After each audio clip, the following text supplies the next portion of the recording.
अंदर हिस्सा लेते रहते हैं, आज भी बोलते रहते हैं कि किसान की स्थिति खराब है। देश की आजादी के 75 वर्ष पूरे किए हैं और 75 वर्षों में हम 76 वर्षों में पूरे किए हैं। अगर आजादी के बाद जो पॉलिसी मैटर्स हैं या एक जब हम किसान को एक भारत की आत्मा मानते हैं और हम ये भी मानते थे जब देश आजाद हुआ कि भारत की इकोनॉमी में बढ़ाने के लिए कृषि का एक महत्वपूर्ण योगदान है और उसी को लेकर के रचना योजना बनती थी। परंतु आज उस बात को लेकर के ये चर्चा करना कि किसान की स्थिति खराब है, परंतु मुझे इस बात का बड़ा गर्व भी है, मुझे इस बात की खुशी भी है कि पिछले 11 वर्षों के अंदर जब देश के यशस्वी प्रधानमंत्री नरेंद्र मोदी जी प्रधान सेवक के रूप में बने तो उन्होंने सबसे ज्यादा अगर किसी के वर्ग के लिए काम किया है तो किसान वर्ग के लिए काम किया है, उनके लिए नीतियां योजनाएं बनी हैं। चाहे उसकी बजट की बात हो, जब पैसा उसका बजट का प्रावधान होगा तो नई नई इनोवेशंस भी आएंगे, नए नवाचार भी आएंगे और नई नीति भी बनेगी, नई योजना भी बनेगी और नए नए लाभ भी लोगों तक पहुंचेंगे। नए तरीके से लोग उसमें खेती के अंदर आएंगे और मुझे खुशी है कि पिछले 11 वर्षों में चाहे किसान को अगर हम देखते हैं 2014 के बाद हमारी जो कृषि की उत्पादन क्षमता है वो उत्पादन क्षमता जो 2014 में थी अगर आज हम 2025 में देखें तो उसमें एक जमीन आसमान का अंतर नजर आएगा, बड़ा अंतर नजर आता है। और मुझे खुशी है कि हम हरियाणा के अंदर किसान का, क्योंकि हमारा जो हरियाणा प्रदेश है कृषि प्रधान प्रदेश है, कृषि के ऊपर आधारित प्रदेश है। किसान को सशक्त और मजबूत करना लगातार हमारी सरकार का पिछले 11 वर्षों में निरंतर हम उसके ऊपर काम करते रहे हैं। किसान लाभकारी मूल्य उसको मिले, उसको लेकर के हम लगातार हमारी सरकार काम कर रही है। चाहे ई मंडी के साथ किसान को जोड़ने की बात है, चाहे किसान को अगर प्राकृतिक आपदा से उसको नुकसान होता है तो उसकी भरपाई की बात है, और चाहे किसान की, मुझे तो खुशी इस बात की भी है कि एक योजनाबद्ध तरीके से हमने हरियाणा प्रदेश के अंदर, मुझे ये कहते हुए कि हमारा हरियाणा प्रदेश ये पहला ऐसा प्रदेश है जिसने अपने किसान की 100% फसल कोई भी उगाता है उसको एमएसपी पर खरीदने का काम हम करते हैं, ताकि किसान को किसी प्रकार का भी जोखिम ना हो, घाटा ना हो, उसको लाभकारी मूल्य मिले। हम ये काम कर रहे हैं। हमारा सब्जी का भी किसान है हरियाणा के अंदर, उसको भी भावांतर भरपाई देने का काम हमारी सरकार कर रही है। हॉर्टिकल्चर का किसान, हमने अभी ये निर्णय किया अपने बजट के अंदर, पिछले दिनों लगातार हम हॉर्टिकल्चर के किसान को भी बढ़ावा देने के लिए काम कर रहे हैं। हमने एक्सीलेंसी सेंटर्स हरियाणा प्रदेश के अंदर, हमने अलग अलग एरियाज के अंदर वो बनाने का निर्णय लिया है। हॉर्टिकल्चर के अंदर चाहे किन्नू का हमारा एक क्षेत्र है, उस किन्नू के क्षेत्र के अंदर कि उसका एक्सपोर्ट हो बाहर, एक एक्सीलेंस सेंटर्स उत्कृष्टता के अंदर हमने बनाने का निर्णय किया है। एक स्ट्रॉबेरी का हमने किया है, एक लीची का हमने किया है, ताकि किसान हॉर्टिकल्चर की तरफ भी जाए। चाहे हमने पानी को लेकर के कम पानी लगे, हम सबको मालूम भी है कि हमारे वैज्ञानिक हैं, हमारे वैज्ञानिक भी यहां पर बैठे हैं जो एक बात बोलते हैं कि 1 किलो चावल उत्पादन करने में कम से कम 2500 से 3000 लीटर पानी लगता है। कितने पानी की कंजप्शन होती है। और हमने निर्णय किया कि किसान को हम डाइवर्गेशन की तरफ लेकर के जाएं, वो अपनी फसल को दूसरी तरफ मक्का बोए, बाजरा बोए, उसके लिए हम उसको प्रोत्साहन करने का काम करते हैं। और हमारा किसान, जब हमने उससे अपील किया तो लाखों एकड़ भूमि हमारी उससे अलग गए हैं, धान की फसल से अलग उन्होंने बोने का काम किया है। और हम अपने किसान को, हमने ये निर्णय किया कि हमने 7,000 रुपए प्रति एकड़, अगर वो धान की फसल छोड़ करके दूसरी फसल बोएगा तो उसको हम इंसेंटिव के तौर पर, प्रोत्साहन के तौर के ऊपर हम उसको 7,000 रुपए देते थे। और हमने अब की बार ये निर्णय किया कि उसको हम 8,000 रुपए प्रति एकड़ देने का काम हम करेंगे। और उससे हमारा किसान बदल रहा है, किसान को लाभ हो रहा है। हमारा चाहे बाजरे का किसान है, चाहे हमारा सूरजमुखी का किसान है, हम उसको भावांतर भरपाई दे करके उसको मार्केट जो उसका एमएसपी है, उस एमएसपी का देने का काम हमारी सरकार कर रही है।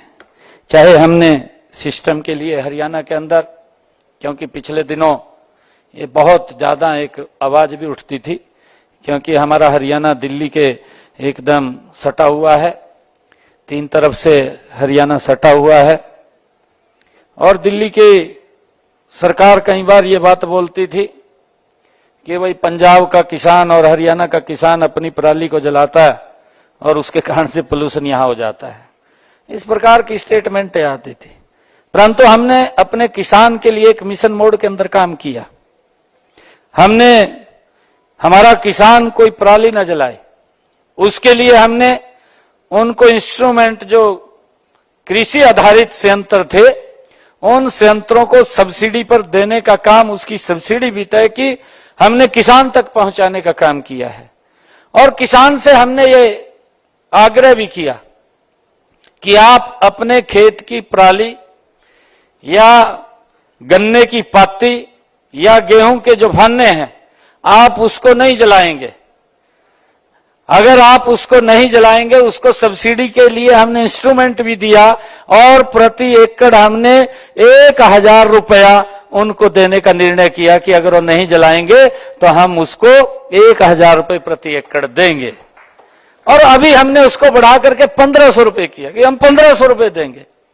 और उसका निर्णय ये निकला कि हमने जब ये किसानों को 1,000 रुपये या 1,500 रुपये देने की अभी बात कही है, जब हम उनको तक ये पैसा पहुंचा रहे हैं और पैसा उनको मिल रहा है, क्योंकि हमने हरियाणा के अंदर बिजली, जो इस बिजली संयंत्र भी हमने लगवाए हैं कि वो इस पराली को उनसे, जो चाहे बेलर है चाहे रीपर है, उससे गांठ बना करके वो बेचने का भी काम वहां पर कर सकते हैं अपना बिजली संयंत्र के अंदर, वो भी लगवाने का हमने काम किया है।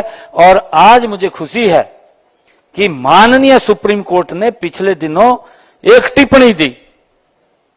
उन्होंने एक टिप्पणी ये दी कि हरियाणा पराली प्रबंधन के अंदर अच्छा काम कर रहा है।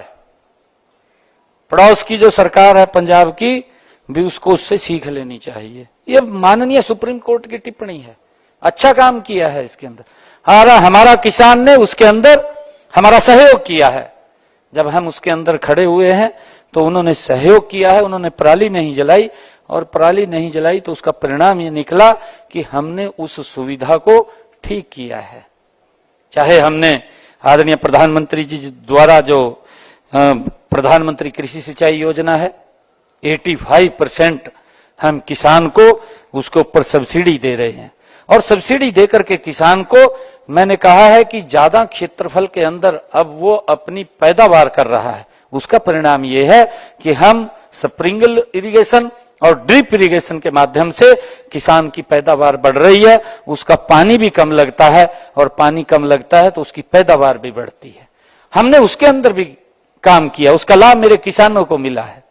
हमने सोलर पंप्स किसानों को दिया। हमने पिछले दिनों जब हम काम कर रहे थे, माननीय पीयूष गोयल जी के पास ये विभाग था, क्योंकि मैं भी जब हरियाणा के अंदर मंत्री था, हमारे धनखड़ जी बैठे हैं, धनखड़ जी कृषि मंत्री थे हरियाणा के अंदर, तो हमने एक योजना बनाई। हमने योजना बनाई कि हमारे हरियाणा के अंदर जितने पंप 5 HP की मोटर के चल रहे हैं, उन सबको सोलर से करेंगे। हमने उसकी काउंटिंग की तो हम माननीय पीयूष गोयल जी के पास हम आए। हमने कहा कि हम किसानों को सोलर पंप देना चाहते हैं और आप हमारा सहयोग करिए। तो इन्होंने कहा कि हम आपका सहयोग करेंगे, आप करिए आप इस काम को। और पीयूष गोयल जी ने आदरणीय मोदी जी के नेतृत्व में जब हमने इसको आगे बढ़ाया तो 45% की सब्सिडी इन्होंने दी और 45% की सब्सिडी हरियाणा सरकार ने दी। 10% मात्र किसान का खर्च होता था और उसके जितने हमारे 5 HP की हरियाणा प्रदेश के अंदर मोटरें थी, देखते देखते वो सभी सोलर से हमने उसको कर दिया है। उसका एक बड़ा लाभ मेरे किसानों को मिला। उसका बिजली का जो बिल आता था वो भी 0 हो गया है।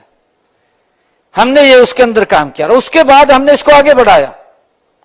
आज हरियाणा प्रदेश के अंदर जितनी 10 HP की मोटरें हैं वो सभी की सभी सोलर से अटैच हैं। एक भी ऐसी नहीं है कि जो सोलर से नहीं है, सब जुड़ी हुई हैं और उसका किसानों को बड़ा लाभ मिला है और हम उसको आगे बढ़ा रहे हैं ताकि एक ग्रीन एनर्जी भी मिले और किसानों को उसका लाभ भी मिले। लगातार हर क्षेत्र के अंदर किसान की तस्वीर को बदलने का काम हमारी सरकार कर रही है और मुझे खुशी है कि आदरणीय प्रधानमंत्री जी जब उस के अंदर लगे हुए हैं। आदरणीय प्रधानमंत्री जी ने जो प्रधानमंत्री किसान सम्मान निधि है, मेरे हरियाणा प्रदेश के अंदर 20 लाख किसान हैं जो इसका लाभ ले रहे हैं और 20 लाख किसान जो प्रधानमंत्री किसान सम्मान निधि उनके पास जा रही है, हर 4 महीने के बाद उनके खाते के अंदर 2000 रुपए पहुंचाने का काम करते हैं। तो उससे वो अपना दवाई हो और चाहे कोई बीज उसने खरीदना है तो वो खरीद सकता है। उसकी तस्वीर बदलने का काम ये सरकार कर रही है। आज उसका लाभ किसान उठा रहे हैं। जो हमारा किसान छोटा है उसको किसी के ऊपर निर्भर रहने की जरूरत नहीं है। वो 4 महीने के बाद जब पैसा आता है तो उस पैसे से अपना बीज भी ले लेता है और दवाई भी ले लेता है, खाद भी ले लेता है। उसका लाभ उसको मिल रहा है। क्योंकि हमने लगातार इस कृषि क्षेत्र के अंदर हर मोड़ के ऊपर बड़ा काम किया है। हमारा जो किसान है, हमने हरियाणा के अंदर अपने किसान का जो फसली ऋण लेता है, हमारा फसली ऋण जो किसान लेता है, वो फसली ऋण भी उसको 6 महीने के बाद जितना लेगा उतना ही वापिस करेगा। उसका सारा का सारा ब्याज जो 6 महीने का होता है वो हरियाणा सरकार देती है। उसके ऊपर कोई 5 पैसे का दबाव नहीं पड़ता ताकि किसान मजबूत और सशक्त हो। और उसका परिणाम है, उसका परिणाम भी है कि आज हरियाणा के अंदर पूरा का पूरा जब एग्री बेस्ड पूरा स्टेट है और एग्री बेस्ड स्टेट आज सरकार की जो नीतियां हैं उन नीतियों को और मजबूत सशक्त करने के लिए उसका समर्थन कर रहा है। मैं आज MG खान को मैं बहुत बधाई भी देना चाहूंगा और सब जो हमारे एग्रीकल्चर अवार्डेड हैं जिनको आज सम्मान मिला है, मैं आप सबको बहुत बहुत बधाई भी देना चाहूंगा, शुभकामनाएं भी देना चाहूंगा। इससे और किसानों को भी वो प्रेरणा मिलेगी। मुझे ऐसा विश्वास है आप और किसान के हित में अच्छा काम करेंगे जिससे कि हमारे किसानों को अच्छा लाभ मिलेगा। हमारे धर्मपाल जी जो बात कर रहे थे कि हम डेयरीज के अंदर काम कर रहे हैं, हमने हरियाणा के अंदर अभी ये निर्णय लिया है।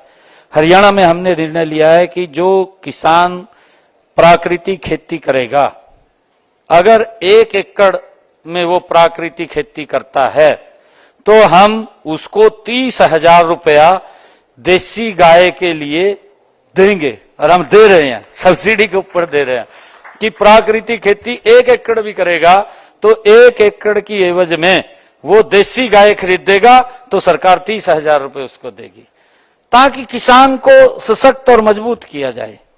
हम हर क्षेत्र के अंदर किसान को मजबूत करने के लिए हर नीति योजना पॉलिसीज उसके ऊपर हमारी सरकार काम कर रही है और उसका लाभ भी हमारे प्रदेश के किसानों को मिल रहा है। मैं बधाई देना चाहूंगा MJ खान और उनकी पूरी टीम को कि आप अपने आज एक ऐसे कार्यक्रम का जो आप हर वर्ष करते हैं, इसके लिए आप बधाई के पात्र हैं। मैं आपको बहुत बहुत बधाई और शुभकामनाएं देता हूं, और सभी अवार्डेड को और जिन्होंने इसका समर्थन किया, मैं उनको भी बहुत बहुत बधाई देता हूं। इन्हीं शब्दों के साथ जय हिंद, जय भारत, जय भारत मां।